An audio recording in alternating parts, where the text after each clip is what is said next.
What keeps you awake at night? Sea levels are rising globally. Fears fueled by horror stories. Among the worst flu season in a decade, and it hasn't peaked yet. We all know the atomic bomb is very dangerous. Another series of deadly terror attacks. I don't want to be blamed if you cannot get to sleep tonight. Oh, well, here we are. Here we are. I guess. Long week, Christ. huh? Yeah, it's been it's been a long week. It sure was. I'm Olivia. I'm Brooke. I'm Bree. I have a story that pretty much Yes. sums up how long this week has been. I have one as well, so right. let's lock and load. All right. So, you know, it's midterms. You know, it's midterms.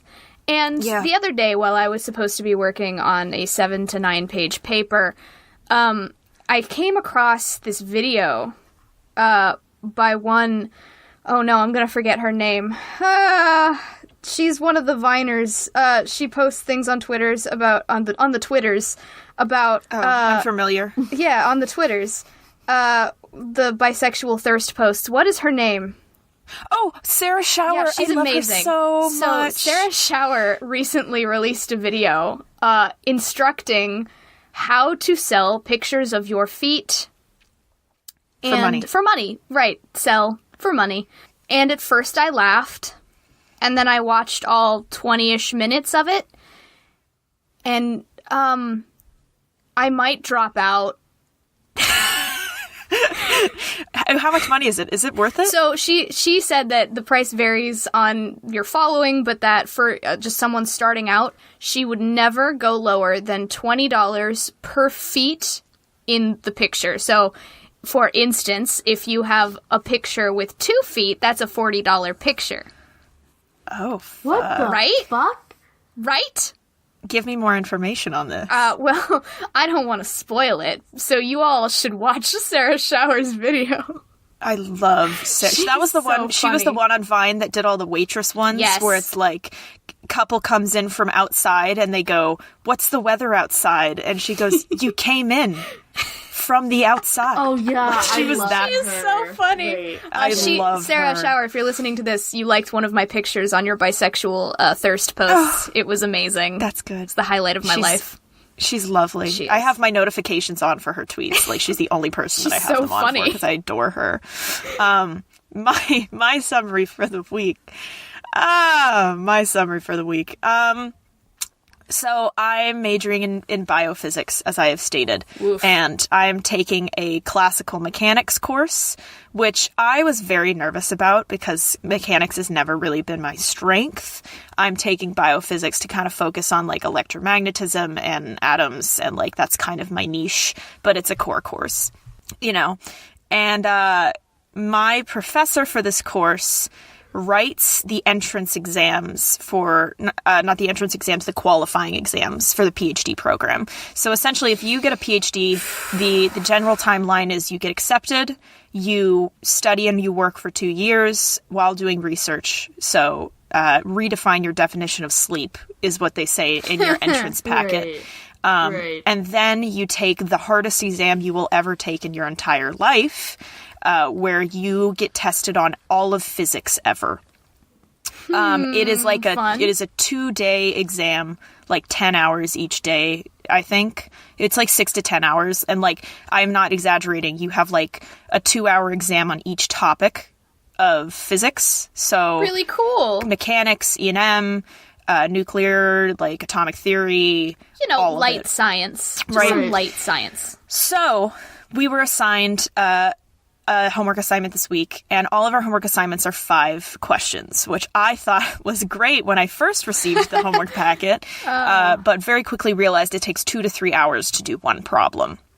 So that's usually what my weeks look like. And so we were able to figure out 2, but like we were looking at one and we're like, this is obviously a proof. This is a mathematical proof, and we don't know how to do this. So Hassan, my man Hassan, whose sister listens to this, how you doing, Karma? Hi. I'm sorry for relentlessly bullying your brother on this podcast. If I knew that you were listening, I would have gone harder. Right. She gets it. She understands. She listens with her boyfriend. How you doing? We follow each other on Instagram now. And Hassan goes in and goes, hey, I just don't know how to approach this problem. This is what I have with my work so far.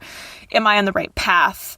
The TA, with no hesitation, says, yeah, no, straight up, you should just look up that problem. That problem was on my PhD qualifying exam. You don't have the tools to be able to finish that, so I would just Google it. Now, I am a junior, and there are sophomores taking this class. You're getting your bachelor's. I'm getting my bachelor's. Why am I being expected to do this? Like, this would be a difficult question for someone who has completed their bachelor's degree, and he told me to just look it up. He also said for another question, he knows that everybody Googles the questions for help. He said, don't bother Googling this. I've looked at all the answers. They're all wrong, which I love. Okay. And so thankfully, we were hanging out with one of our old TAs who I absolutely adore. And we were like, hey, like, we got to wrap this shit up because it's 8 and we need to finish this homework assignment. And he, as he is a god amongst men, says, hey, why don't you ask me some questions on it? And, before I leave, I'll give you a little bit of help, because he's a hero. And I love it. He gave us essentially like how to set up the problem, which was the integration is the worst I've ever seen, and took like 2 pages of just Hassan trying to figure out how the hyperbolic cosine works in integration. And like, it was a mess. We finished at 2 a.m. So we already had 2 problems completed. So it took us from 8:30 p.m. to 2 a.m. to finish 3 problems. At which point, I laid on the floor in a dissociative episode and just started maniacally laughing because I heard a lot of other people in the building because we're all suffering, which is comforting. And I look at Hassan and I go, it's 2 a.m. And he goes, yep. And I go, we have to be in class in 7 hours. And he pauses for a long time. He pulls his hood over his face, turns to the side, and goes, it's more efficient to sleep here. And we're just sitting there, and I'm cracking up, and I go, nah, my dude, we gotta go home.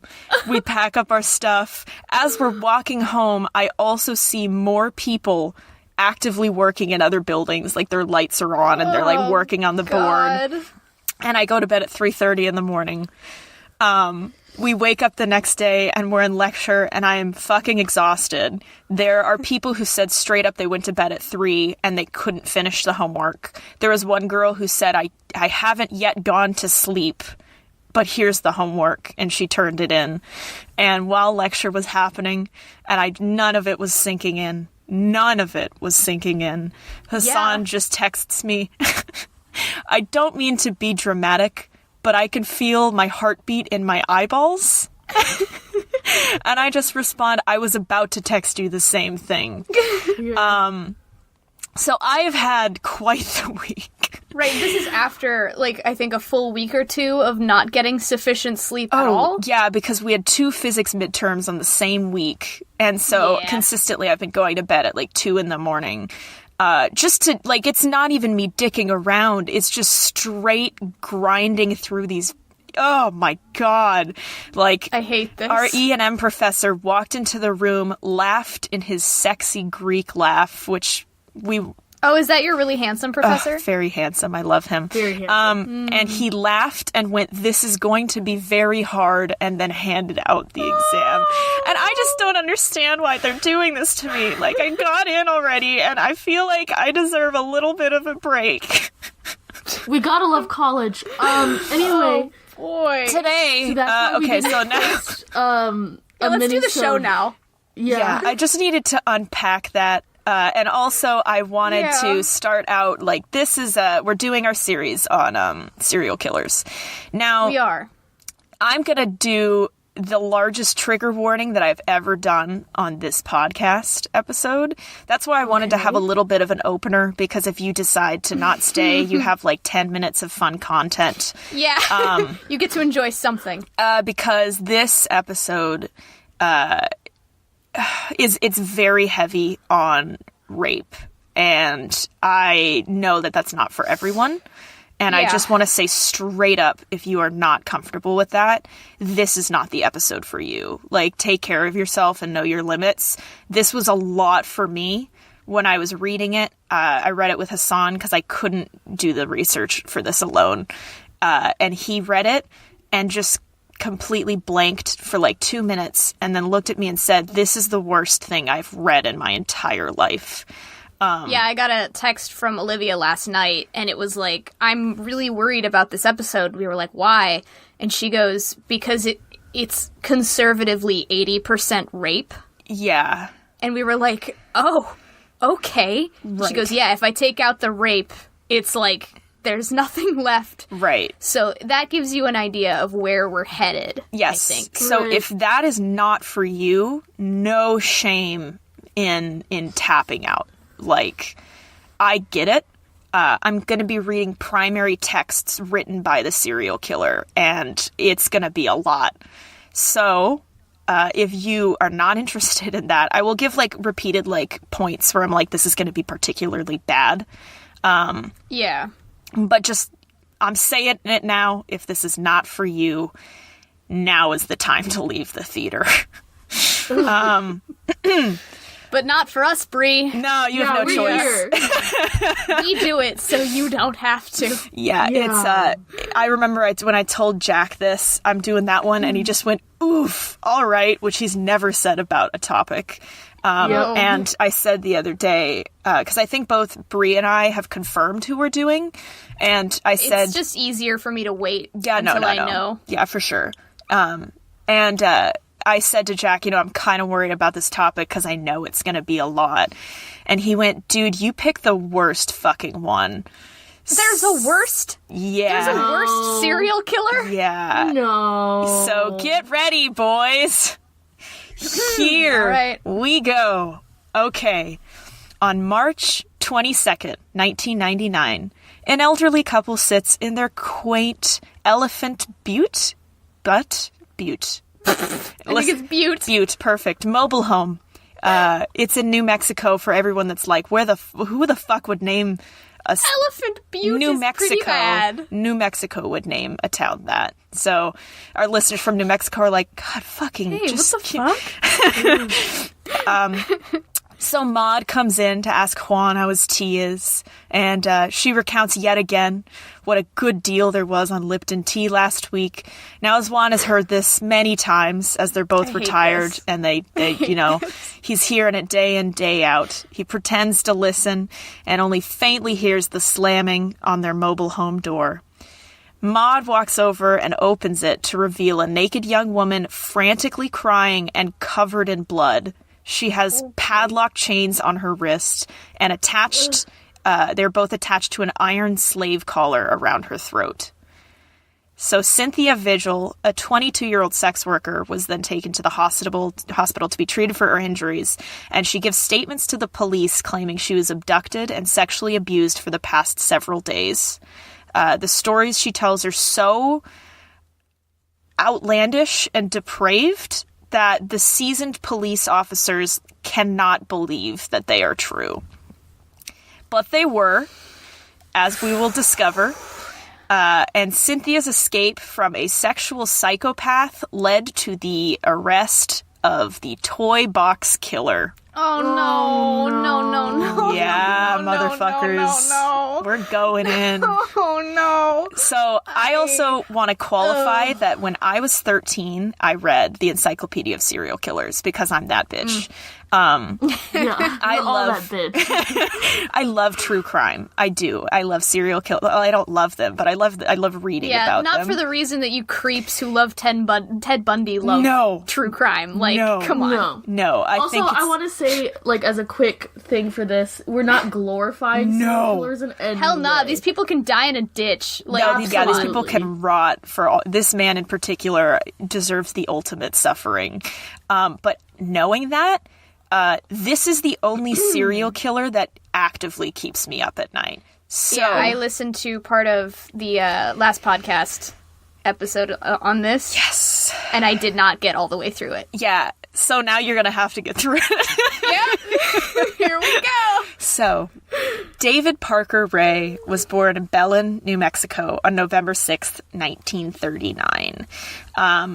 There's very little on his childhood, but what we do know was that he was born to a couple where the father was an abusive alcoholic, constantly beating his mother to the point where they got a divorce in the 40s, which says a lot.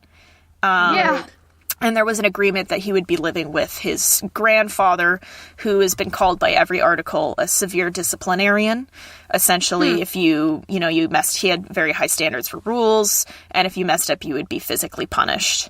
I don't think he, like, ever saw his mom, like, very rarely, but his father would occasionally visit, and when he would show up drunk and give him sadomasochistic pornography is how it's been described, which is a lot for a 12-year-old to receive. Jesus. Why start with that? Yeah. I mean, sorry, a father shouldn't be giving his son porn at all. I want to clarify. But if you're gonna be that guy... Why start there? I don't even know how to unpack that. But Yeah, just normalizing that behavior. Yeah, wow. Yeah, and so growing up in this environment with a very authoritarian grandfather, not really a relationship with either of his parents, he was very shy around girls, which is fine, but he was relentlessly bullied for it. So he began cultivating an interest in sadomasochism in his teenage years, and he used drugs and alcohol.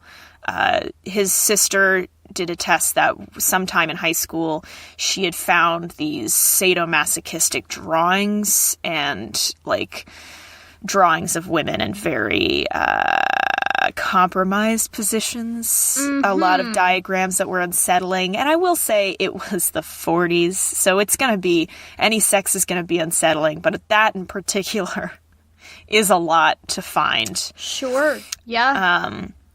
This story, that, like, a brief aside, not confirmed, because we'll get into this, there's very little evidence that he's done these things, but he did confess to one of his fiancées that he had tied a woman to a tree and tortured and murdered her when he was a teenager. Some claim, like, that this is just kind of a manifestation of his fantasies. Sure, yeah. Could be hard to discern whether or not this actually happened, or, whether it was like this grandiose persona he's putting on. Yeah. Summary of this. Nothing says big dick energy than tying a woman to a tree and torturing her to death. I can't. I don't even want to joke. Can you? Yeah. Can you imagine? Like, this is to his fiance. Right, I like how you said one of his fiancés. Like, yes. this guy managed to almost tie down multiple people. Almost tied down. He was. Did he actually marry He them? was married and divorced a total of 4 times. Oh, okay. Something I found almost no, like, follow-up on. He did have 2 kids. Neat. Good. His daughter, Glenda Jean Jessie Ray. Her name's Glenda Jean Ray, I want to clarify. But we're going to call her Jessie. And then Dennis Yancey. I don't know if they wanted their kids to be bullied, but that's having a last name of Dennis Yancey. isn't that bad. No, Yancey is bad, though. It's not like they could help it. Yeah, I guess, but whatever. I'm just... God, change your name, you fucking nerd. But we don't like them because they were accomplices in his acts. So, Okay, good yes, to know. Fuck these people. So we're going to accelerate a little bit. He had a girlfriend named Cindy Hendy. They called her, oh God, what did they call her? They had like a nickname for her that was very clever that I was like, fuck man, I hate this bitch, but that's a really good nickname. Okay. And they worked together as a couple that I guess were going to stand the test of time to construct a $100,000 sex dungeon. Oh. Take That's that a in. lot of money. Take it in. That's a lot of money. You might wonder, why $100,000? Now, he called this the toy box. Now, the toy box was made from a refurbished trailer or like mobile home, and he had soundproofed the walls and put like impenetrable locks. God. He installed a surveillance system. That's just like strategically how it was constructed. Inside this said toy box were what he referred to as his toys, which was a variety of sexual items such as dildos, butt plugs, whips, chains, leathers, clamps, leg spreaders, etc. The works.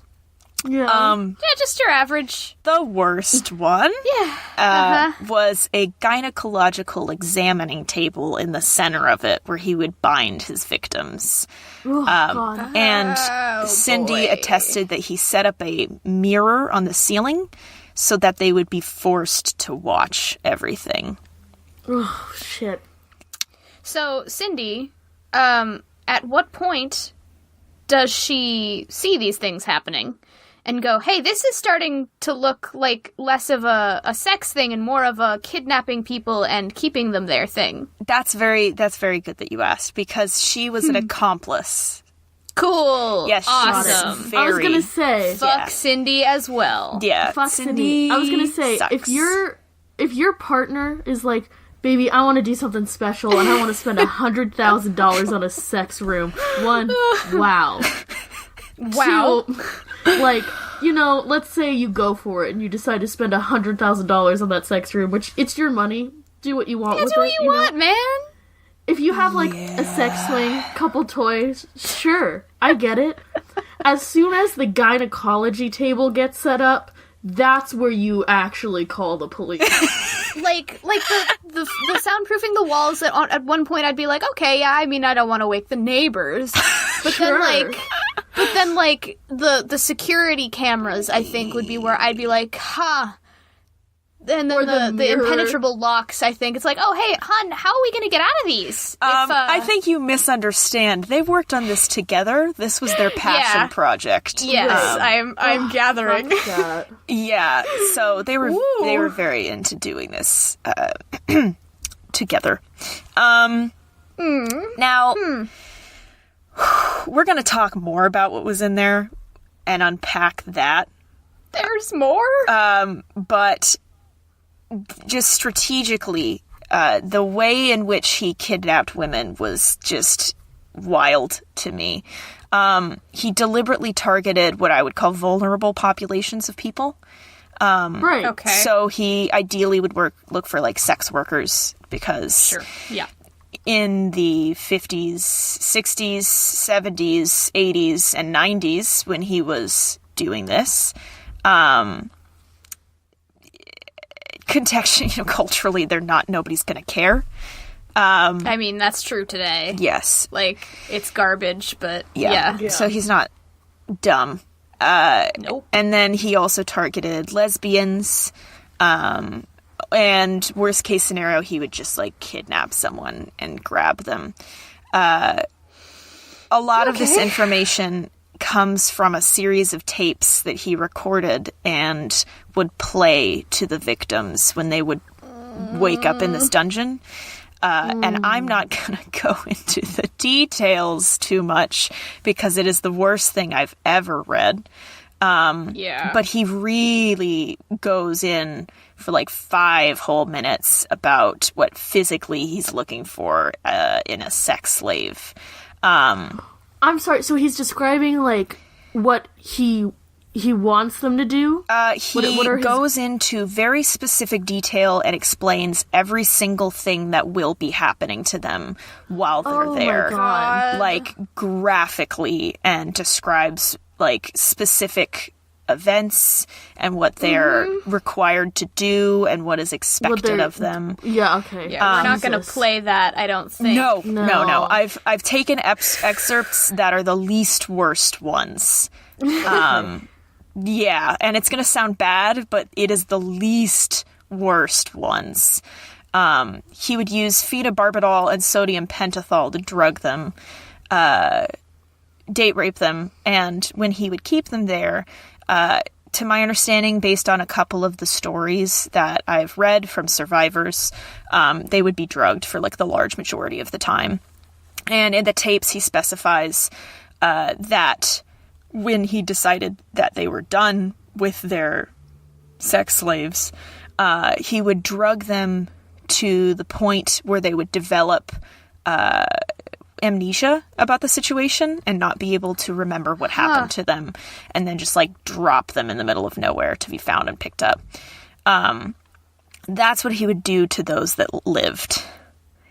Right, so that was my next question. Right. And then if he decided to... Because this series is not called Kidnappers Who Then Gave Their Victims Amnesia. This series is called Serial Killers. Right. So... The ones that he decided to kill, he said that again, this is in the tapes, he explicitly says, if I would like to release you, but if I decide that you must die, he describes chopping up the bodies and throwing them into the lake or burying them. Something that was so effective that to this day they haven't found a single body. Ever. And in the tapes, he says explicitly that he has been doing this for years, and he's never been caught. And if you're wondering, like, there has to be some kind of evidence, like, they find these women, there must have been something they can find on them to, like, prove it. He, again, in the tapes, very explicitly goes over how he will get rid of every shred of evidence in every orifice and every place of the woman's body, which was disgusting to read. But like I say it not to be gratuitous, but to really articulate how calculated this was. Yeah, he knew what he was doing for sure. Yeah, this wasn't like a spur of the moment thing. Like, he'd thought of every single detail of what he needed to do in order to get this to work and not get caught. Which is just disgusting. So let's get to these tapes, because there's so much to unpack and so much psychology in these tapes. So essentially, like I said, he would find these women, there's been many instances where he said he would pretend to be a cop and arrest sex workers for, prostitution, which is illegal. And, they'd get in the car and he'd take them there. And that was, like, I think the most common one. There's been instances where he's drugged women, though, and they would wake up there. Either way, they're getting drugged and they're being put in this disgusting toy box. Which is the grossest thing I've ever read in my entire life. So here we get to the point where I'm going to have to read it. Cool. So if this is the part, if you're unsure and you've been unsure, if this is where you're very sure I'm about to read the worst things I've ever read in my entire life. So if this is not for you, now's the time to leave. Ready? All right. Well, it's been real, Olivia. I gotta go. Both of you end the call. Thanks, guys. Okay. It's just Olivia talking to no one. Pretty much. P-much. This is the worst part. So, here we go. Hello there, bitch. Are you comfortable right now? I doubt it. Wrists and ankles chained, gagged, probably blindfolded. You are disoriented and scared too, I would imagine. Perfectly normal under the circumstances. For a little while, at least, you need to get your shit together and listen to this tape. It is very relevant to your situation. I'm going to tell you in detail why you have been kidnapped, what's going to happen to you, and how long you'll be here. I don't know the details of your capture because the tape is being created July 23rd, 1993 as a general advisory tape for future female captives. The information I'm going to give you is based on my experience dealing with captives over a period of several years. If, at a future date, there are any major changes in our procedures, your tape will be upgraded. Now, you are obviously here against your will, totally helpless, don't know where you're at, don't know what's going to happen to you. You're very scared or very pissed off. I'm sure that you've already tried to get your wrists and ankles loose. You know you can't. So now you're waiting to see what's going to happen next. You probably think you're going to be raped, and you're fucking sure right about that. Our primary interest is what you've got between your legs. So that's the opener. Okay. So remember what time his first victim escaped and was contacted the police? I don't. 1999. Oh, right. Like, and this what was year? recorded Yeah. in 1993. Yeah. Got it. Now, there's like just an entire section where he talks about what specifically is expected of her. The part that I wanted to focus on this is how cold and indifferent this is written. This is like standard operating procedure, just explaining the steps going into this situation. Yep. And that to me is very jarring because I couldn't listen to his voice. That was my foot down. I could not listen to it. These are all the transcripts that I've read. And the tone in this really just suggests that this is partially a sexual thing, like explaining it, but also done it so much and so comfortable with it. It's like a job to him. So I'm going to skip 3 paragraphs and go to the next part. Which I want to talk about and kind of unpack because this kind of gives a brief synopsis of his sexual history. I've been raping bitches ever since I was old enough to jerk off and tie little girls' hands behind their back. As far as I'm concerned, you're a pretty piece of meat to be used and exploited. I don't give a flying fuck about your mind or how you feel about this situation. You may be married, have a kid or two, boyfriend, girlfriend, a job, a car payment, fuck it. I don't give a rat's ass about any of that, and I don't want to hear about it. It's something you're going to have to deal with after you're turned loose. I make it a point to never like a slave, and I fucking don't have any respect for you here. Your status is no more than one of the dogs or one of the animals out in the barn. Your only value to us is the fact that you have an attractive, usable body, and like the rest of our animals, you will be fed and watered, kept in good physical condition, kept reasonably clean, and allowed to use the toilet when necessary. So, doesn't see any of these women as human beings. Right, obviously. Sure, as a clearly. base level. Yeah, which is just a psychopathic tendency, right? Just like has no empathy, no care for other people's feelings. But again... Yeah, it is wild to me how, like, pedestrian this is for him. Yes. And also just really indicative to me of, like, kind of like where his state's at, of like, these aren't people. I'm just going to use them and I'm going to put them somewhere else. Right. Yep. I don't really understand how much he truly respects his animals. He goes on to explain, like I said, all the things that he's going to do. And like the worst one that I read the whole fucking paragraph for is describing how, one, he is going to rape her with his girlfriend, and she's going to rape her. And then also says that he would be taking her out sometimes to the bedroom and allowing people to come over and rape her as well, which just really makes me wonder how There are others? other people that were involved in this. Oh my god. Yeah. And we'll just never know. No, we'll never know. I don't think anyone was arrested other than like his immediate family. So there were people that were involved in this. The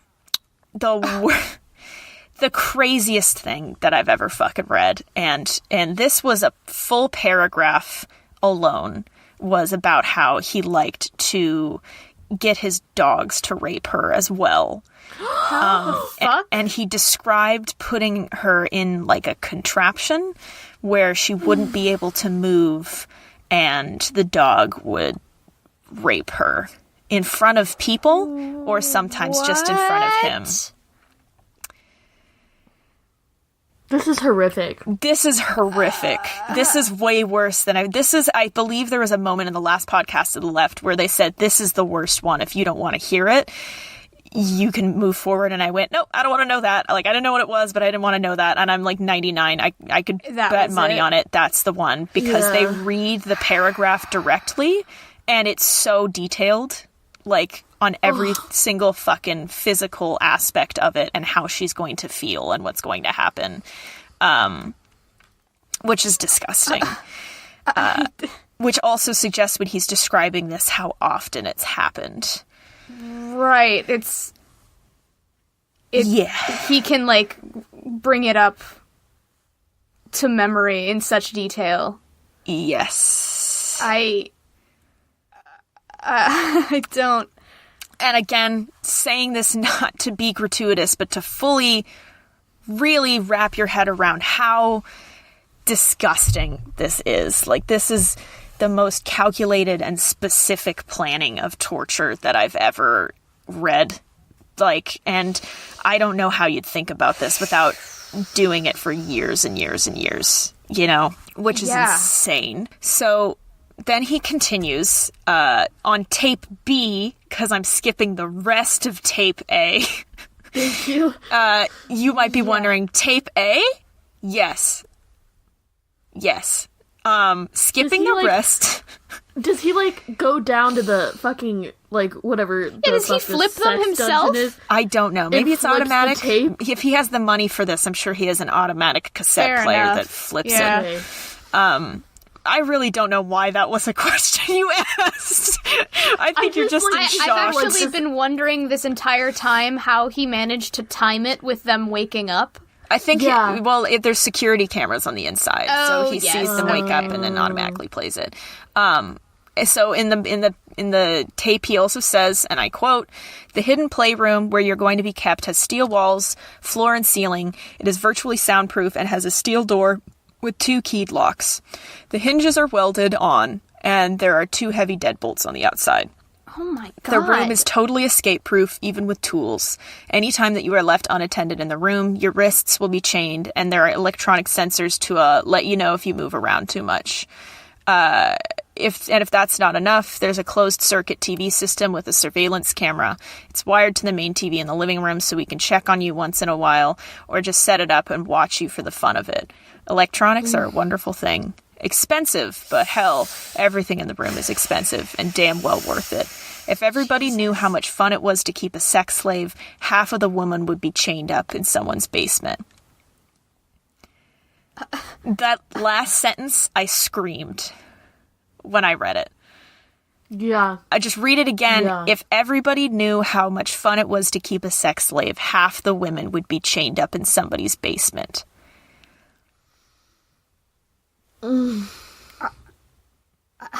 Thoughts? You know, there are points in these episodes where you just gotta be silent. Yeah, and this is... Yeah. It's always yours, Olivia, where there's just like 10 seconds of dead air. Yeah. I keep saying this. I don't know what to say. Like, there's no human reaction to this. Like, people weren't built to react to shit like this. No, people weren't, should not have been built to do this. Yeah, no, absolutely not. And I just can't wrap my head around how intricate this is. Like, this is... Right, when you were going into describing, like, the measures taken to keep it escape-proof, that's an insane amount of forethought that went into that. Yeah. That's why it's so crazy to me, because this is what terrifies me, is that this has obviously gone on long enough where he's this specific. Right, it's a science now. Yeah. So, and if he's that specific, I just can't imagine how many women have gone through this, you know? And that's, I mean, there's a section where he talks about how they had this electrical system where they would connect the electrical system to the woman's nipples and shock her whenever she would do something wrong, to like physically train her to be subservient and to say, yes, master. And I just like just the maliciousness, the forethought, and then in this entire thing continues to say repeatedly, like, when we are finished with you, when we let you go.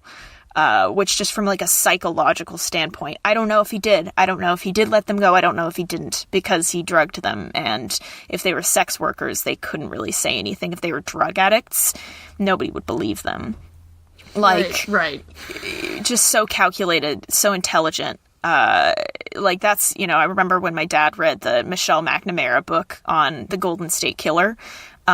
She said that there are people who do crimes of passion and they get caught. And then there are the snow leopards who are so calculated and think so far ahead that they will never be caught. And, we're not talking about that serial killer today, but this is one of those, this was truly only found by chance.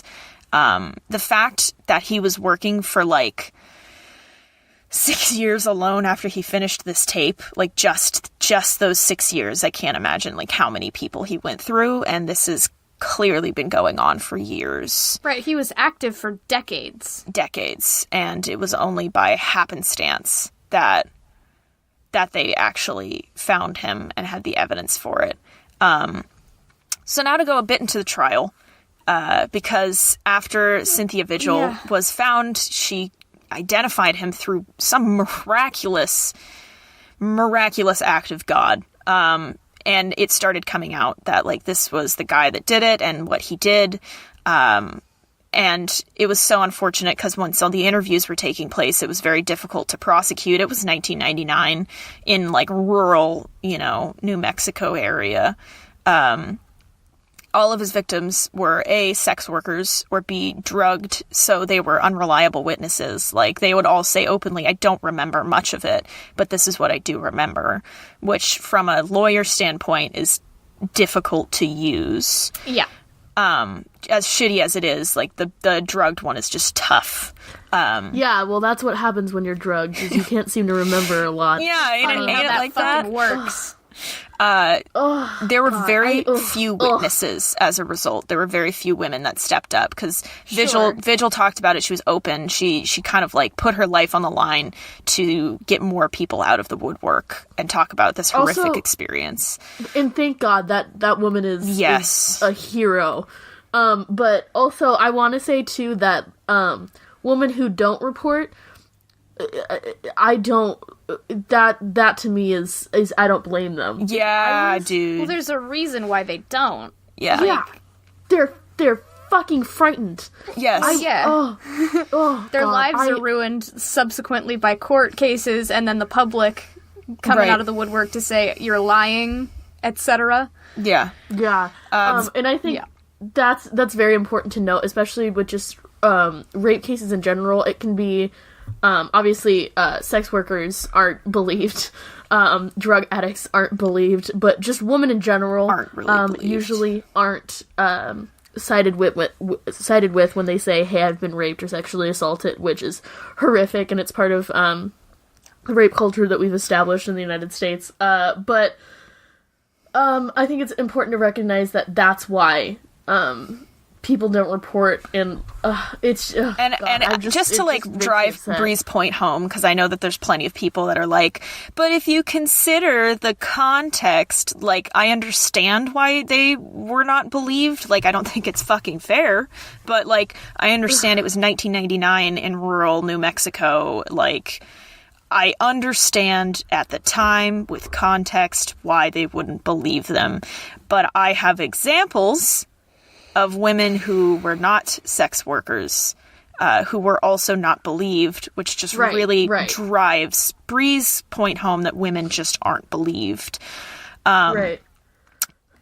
These two, okay. So Angelica Montano was found drugged and disoriented on a highway by police officers. And she gave evidence. It's very difficult to figure out what she had told them, but I assume it would have been sufficient to arrest him, because she later became a witness.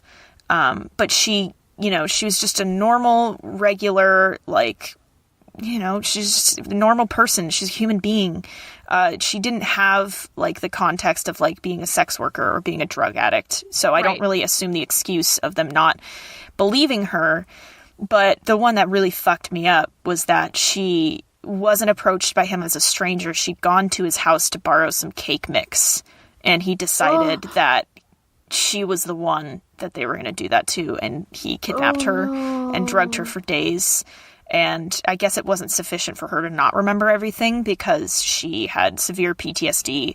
Her mother said that she lost her smile. She lost her enjoyment of life. She couldn't enjoy anything anymore. She turned into this really positive, energetic person into a husk of a human being, which I understand. Yeah, and absolutely. Because the trial date had been moved multiple times because he had a heart attack during the first trial, and so they fucking moved it, which, sure, I guess logistically, but I don't give a fuck about him. Fuck off. She took her own life before she was able to testify in court. Yeah, I had a feeling. Which is a bummer. And so in July of 1996, again, 3 years before he was caught, Kelly Garrett was friends with Ray's daughter, Jessie. She was recently married, within a few days, and she got into an argument with her husband, and Jessie invited her out to the bar, have a girls' night, and Jessie roofied her drink and helped Ray take her outside where he knocked her out. They were specific in saying they led her to the toy box with, a dog collar, which I think is excessive. Jessie herself helped her friend get into the toy box. Is this his daughter? This is his daughter. Helped him. And they raped and tortured Kelly for 3 days. And so... You gotta think about how... So... You just gotta think about how, I guess, he raised them? Yeah, that was my thing. Yes. She unsolicited just thought of this woman that is her friend, saw that she was emotionally vulnerable and went, "Hey, I've got an idea. I'll rape this woman for days. Or not even I'll rape her, but I'll help my father rape her." Right. Yeah. God, why? You gotta why? think about... Yeah, I don't... think about what's happening in that family life and what's going on to have... that be normal. I can't even break that down. It's just so fucking traumatic. Yeah. Yeah, and I don't know what happened to either of these kids for them to make this okay. Obviously he originated this behavior. I don't really, even his father giving him the pornography is not an excuse. He was clearly a sexual psychopath. I can't imagine what he had done to this kids to, make this okay. They're not escaped from blame. She fucking did a horrible thing. But, I mean, Yeah, this that doesn't come out right. of a vacuum, though. No, it doesn't. Yeah. It does not. And I have found very little information on the kids and Cindy. I haven't been able to find many statements from them, so I don't know. Wow. So when he was done, he slit her throat and left her on the highway, and somehow she lived. What? The cops found her on the highway. She gave her statement. She was fucking naked on the highway, drugged out of her mind with her throat slit, and neither the cops or her husband believed her. What? I peaked my audio. He actually, her husband thought she cheated on him, and it was an excuse. And her throat slit? Yes. So that year he filed for divorce, and she Fuck that guy. was kicked out of the home that she was living in, and she moved to Colorado. Hey, real quick. I don't care if this man died. Yeah. That's so fucked. At what point are you that it was 96? Yeah. No. At what point are you so insecure in your own masculinity and relationship within yourself that he goes, my naked wife was found on a highway with her throat slit?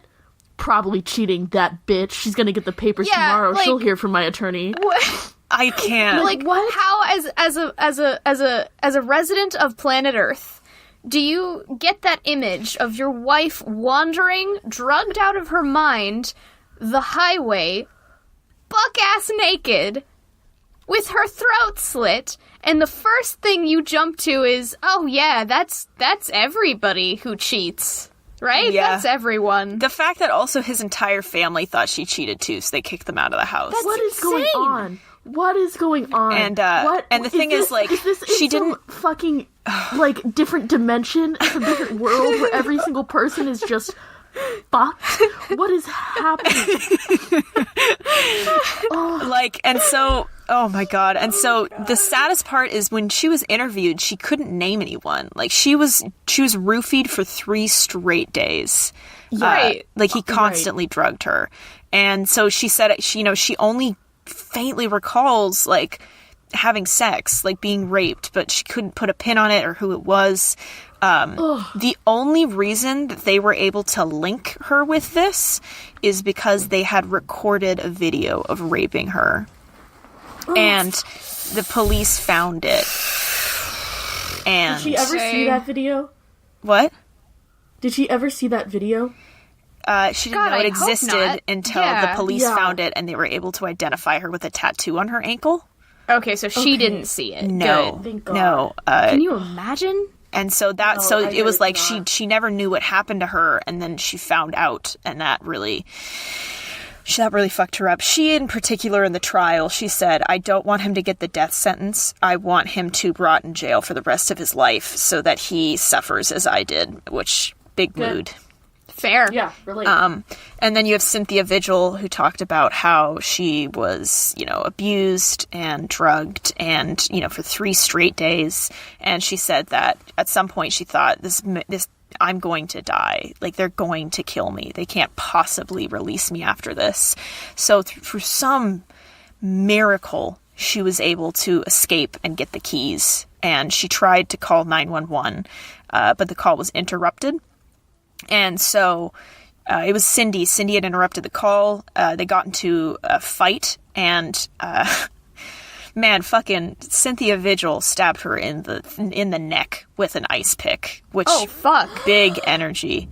Did she live? The Cindy, the person who abused Cynthia, still lived. Yeah. Damn it. Yeah, I know. Which is a bummer. Right. And that's when she escaped, and she made it to the couple's trailer, and just truly, like, God, like, I can't imagine. That is the stuff of horror movies. That's Yeah. the fact that she was able to get out at all seems just so outlandish to me. Like, how did that happen? I don't know, man. Like, I can't, like, they don't really give a ton of details. Sure. And she just says, like, I was able to get the keys. I mean, partially she was drugged out of her mind, so I'm sure she's just, like, fucking grappling at things. Which makes it more impressive. Yeah, she's, like, very, very impressed. After hours of interviews, moving court dates, he was cool and collected the entire trial, just completely unmoved by You know why, any of Olivia? it, Because he's a fucking psychopath. sociopath. Yeah. Oh, psychopath, 100%. Let's not mince silly. words here. And he was sentenced to 224 years in prison. Thank God. Thank God. Are we, thank God? bitch. Because I have bad news. Yeah, I was gonna say. He died several weeks after the trial from a heart attack. Are you fucking me? No. Why? So if you include the trial time, he only served 3 years of his sentence before he died in 2002. What happened? Yeah. Please tell me he had like burned in like a prison fire, No. slowly alive. No, he had a heart attack. Ugh. Yeah, that's God. Love that. That's He also made these outrageous statements where he said that he had atoned himself by talking to God. Fuck off. Oh, did he? Yeah, he did. God well, forgave then I him. guess it's fine. Yeah, so there was that. Love that.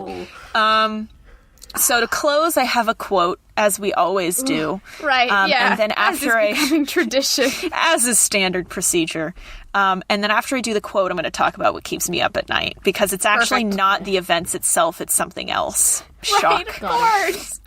So here's the quote. This is the last thing on side B of that tape. Okay. A lot of it will not be very pleasant for you, but you might as well get used to it because it's going to be like that for a while. Eventually things will settle down a little. Then just take it day by day. Well, I believe I told you about everything I can. I cannot predict the future. I can't predict the changes of procedure, but this tape is being played for you. I have to assume that it is still reasonably accurate, and I can only give you advice. Be smart and be a survivor. Don't ever scream. Don't talk without permission. Be very quiet. Be docile and obedient, and by all means, show proper respect. Have a nice day. I think I hate this most of all. Yeah. Be smart and be a survivor. Yeah.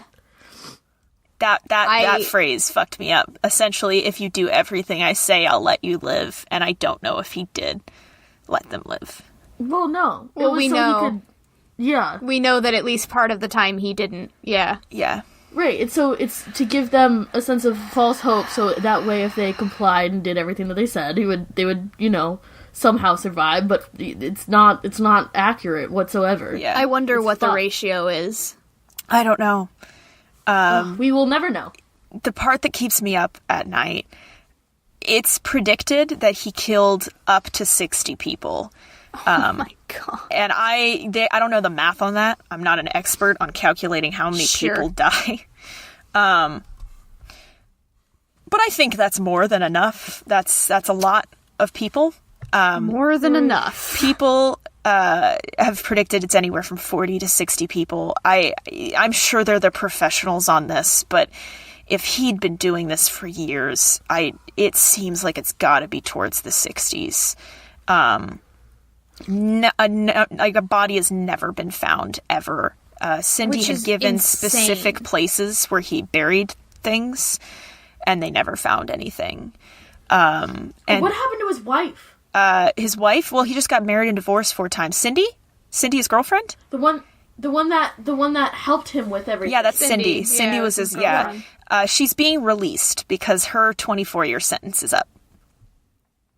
She only got 24 fucking years? Yes, I think so. Yeah, but Are she's you being released. out of your gourd? And also, his daughter got probation. What?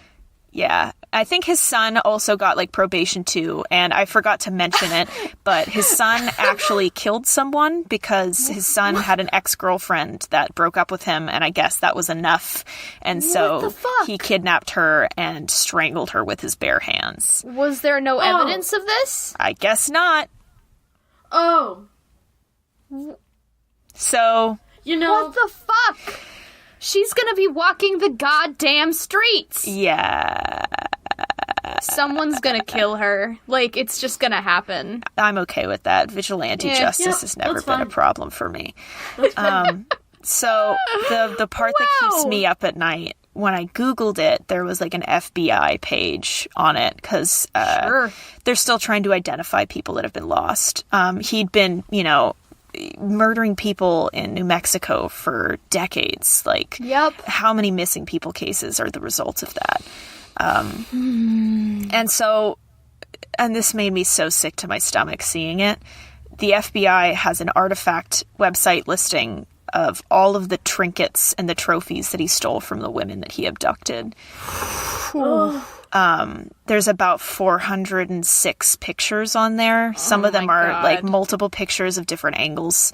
So being conservative, there's probably like 100 items on that listing. of things that he took from his victims. And just how personal they are. Like earrings, pins, rings, rosaries, underwear, shoes. Just like intimate details of someone's life, you know? Like just, you know the statistics and you know that people died and you know these horrific things, but seeing something as, you know, as benign as like somebody's pearl earrings or like a cute little hair clip is just really unnerving that came from a human being that's probably dead. Right. That's what keeps me up at night is there's probably so many people that have gone missing, that have died, that people just don't know that's why. Like, you know, if he was targeting sex workers, or people in the LGBT community who I'm sure maybe didn't have a great relationship with their family, like these people who are absolutely missed, but that the law didn't care about. Like, you know, he recorded this tape in 1994. I'm sure he has been doing this for decades. There were 2 victims that came forward. Like, there was one victim that said it was him in 1996, and they did nothing, and he continued to be active for 3 more years until another victim came forward. And, like, that's the stuff that was released. I don't know how many, like, sex workers, if they even went to the police, which they usually don't, went to the police and said that you know, this happened to me, and just be cast aside. And now you just have this collection of brooches and little pins and earrings. And it's the last part of a human being that exists, if that makes sense. Yeah. No, wow. So that's the part that keeps me up at night, is just looking at these pictures and like how much of your life can be like summed into like one little tiny piece of information. I sent it to you, so if we want to like take a pause and then you can like look at it and give me a reaction. Yeah. So we'll do a pause, I'll let you take it in, and then give you a comment. Oh God, do I even want to see this? Probably not. Oh my God, and they're all like beautiful little things. Oh, fuck. It's almost like he doesn't deserve, like, to have seen these. Yeah, you know? it's just so intimate. Like, it's a rosary, it's a necklace, it's a gift from someone that you got for Christmas. It's a ring, it's a wedding ring, it's... You know, does that make sense? Like, what I'm saying? It's these individualized, representative pieces of a human being. Any comment on that? I don't even know how to react to this. It is the right way to humanize it for anybody who's just listening and going like, wow, that's a lot of people. Like this, I encourage you all to look at this because these were human beings. Yeah. And they're straight up, their lives were just ruined. Yeah. Just, I don't know, man. It's just so... It's a lot. And, I don't know, man. Yeah. It's really, this whole one really, really fucked me up good.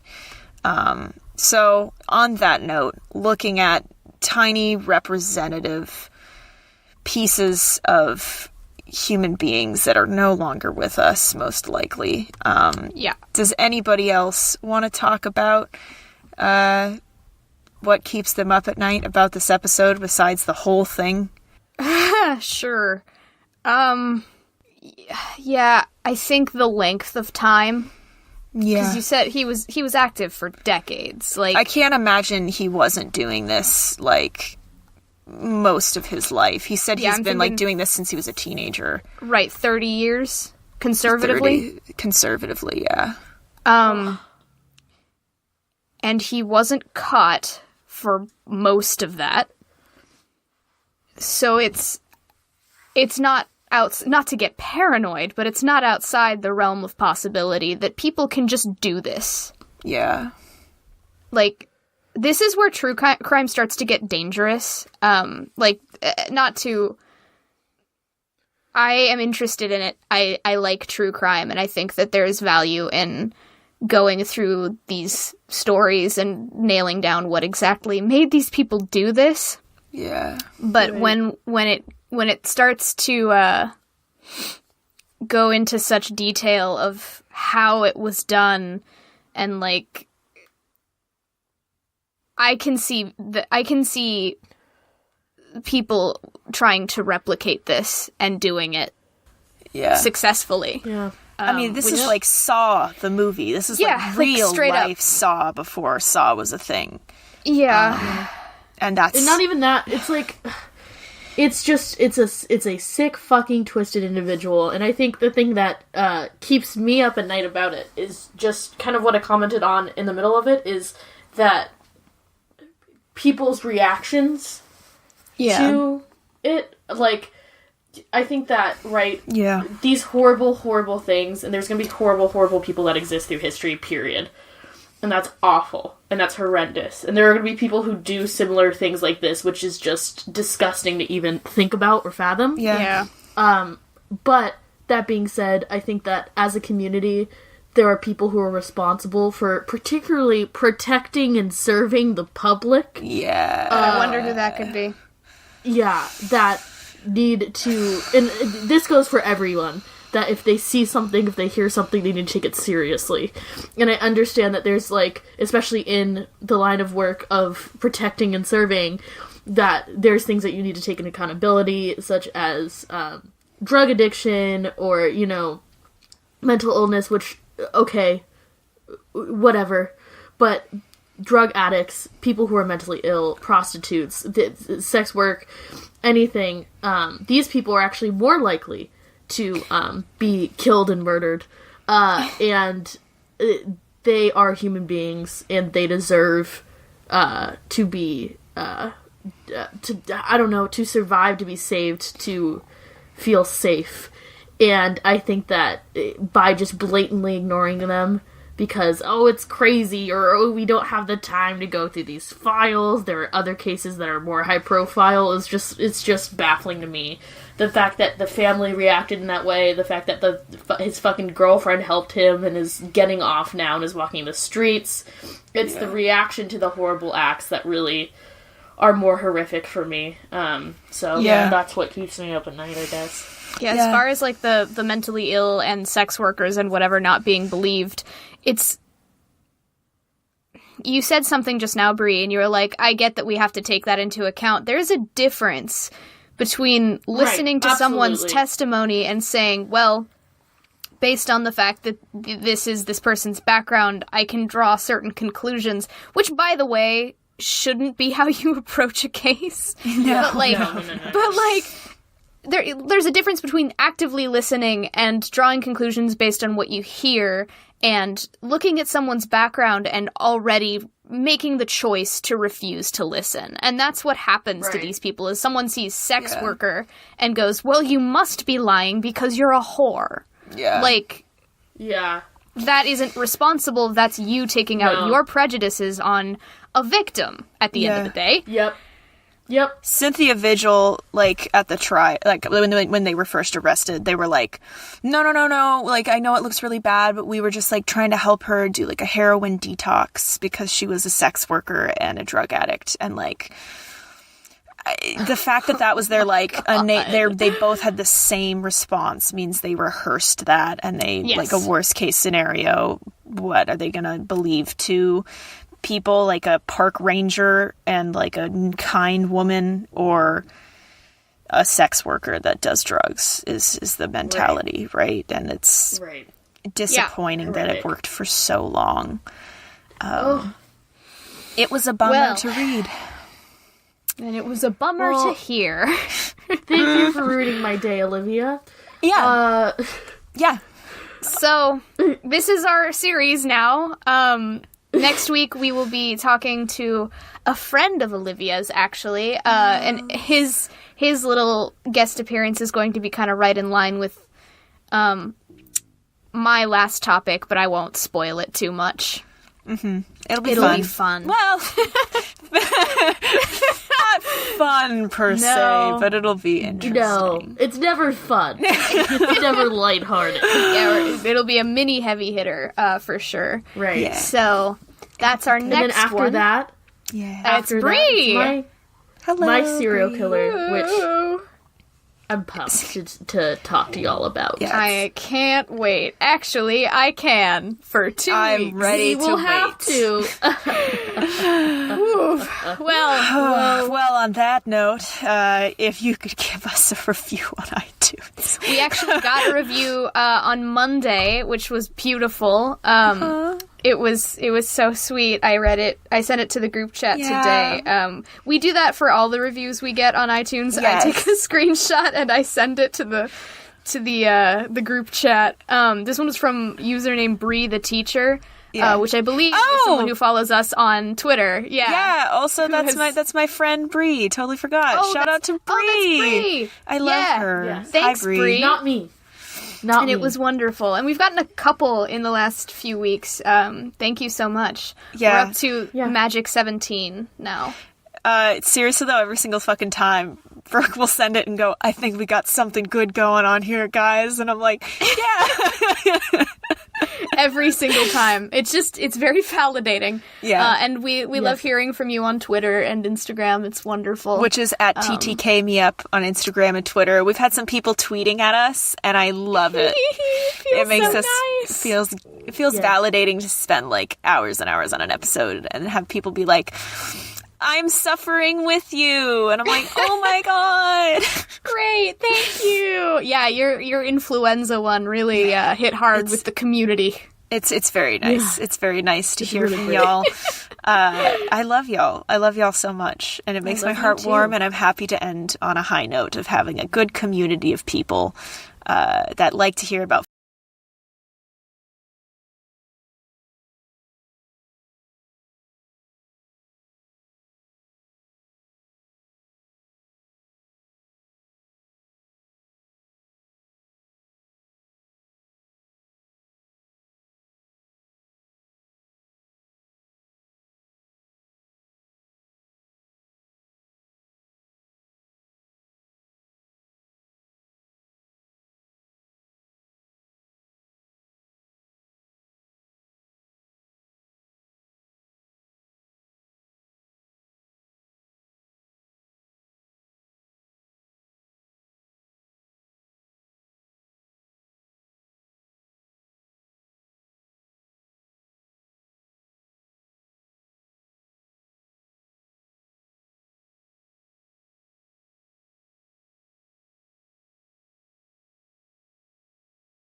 Cummins from The Haunted Ride, a paranormal podcast dedicated to you and your experiences.